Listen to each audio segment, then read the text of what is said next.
बहुत पहले की बात है। धरती पर 2 साल तक बिल्कुल बरसात नहीं हुई। अकाल पड़ गया। अपने तालाब को सूखता देखकर मेढक को चिंता हुई। उसने सोचा, अगर ऐसा रहा तो वह भूखा मर जाएगा। उसने सोचा कि इस अकाल के बारे में स्वर्ग में जाकर वहाँ के राजा को बताया जाए। साहस करके मेढक अकेला ही स्वर्ग की ओर चल पड़ा। रास्ते में उसे मधुमक्खियों का एक झुंड मिला। मक्खियों के पूछने पर उसने बताया कि भूखे मरने से अच्छा है कुछ किया जाए। मक्खियों का हाल भी अच्छा नहीं था। जब फूल ही नहीं रहे तो उन्हें शहद कहाँ से मिलता। वे भी मेढक के साथ चल दी। आगे जाने पर उन्हें एक मुर्गा मिला। मुर्गा बहुत उदास था। जब फसल ही नहीं हुई तो उसे दाने कहाँ से मिलते। उसे खाने के लिए कीड़े भी नहीं मिल रहे थे, इसलिए मुर्गा भी उनके साथ चल दिया। अभी वे थोड़ा आगे गए थे कि एक खूंखार शेर मिल गया। वह भी बहुत दुखी था। उसे खाने को जानवर नहीं मिल रहे थे। उनकी बातें सुनकर शेर भी उनके साथ हो लिया। कई दिनों तक चलने के बाद वे स्वर्ग में पहुंचे। मेढक ने अपने सभी साथियों को राजा के महल के बाहर ही रुकने को कहा। उसने कहा कि पहले वे भीतर जाकर देखाए कि राजा कहाँ है। मेढक उछलता हुआ महल के अंदर गया। कई कमरों में से होता हुआ वह राजा के पास तक पहुंच गया, जहां राजा अपने कमरों में बैठा परियों के साथ बात कर रहा था। मेढक को क्रोध आ गया।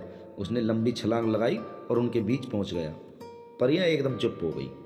राजा को एक छोटे से मेढक की करतूत देखकर गुस्सा आ गया। पागल जीव, तुमने हमारे बीच आने का साहस कैसे किया? राजा चिल्लाया।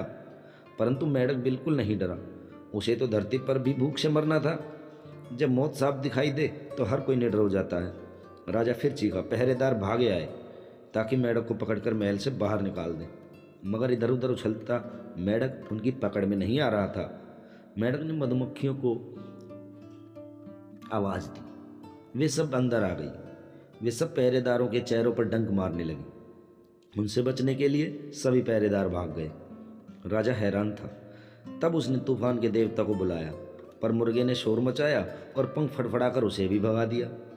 तब राजा ने अपने कुत्तों को बुलाया। उनके लिए खूंखार शेर पहले ही तैयार बैठा था। अब राजा ने डरकर मेढक की ओर देखा। मेढक ने कहा, महाराज, हम तो आपके पास प्रार्थना करने आए थे। धरती पर अकाल पड़ा हुआ है, हमें वर्षा चाहिए। राजा ने उससे पीछा छुड़ाने के लिए कहा, अच्छा चाचा, वर्षा को भेज देता हूँ। जब वे साथी धरती पर वापस आए तो वर्षा भी उनके साथ थी।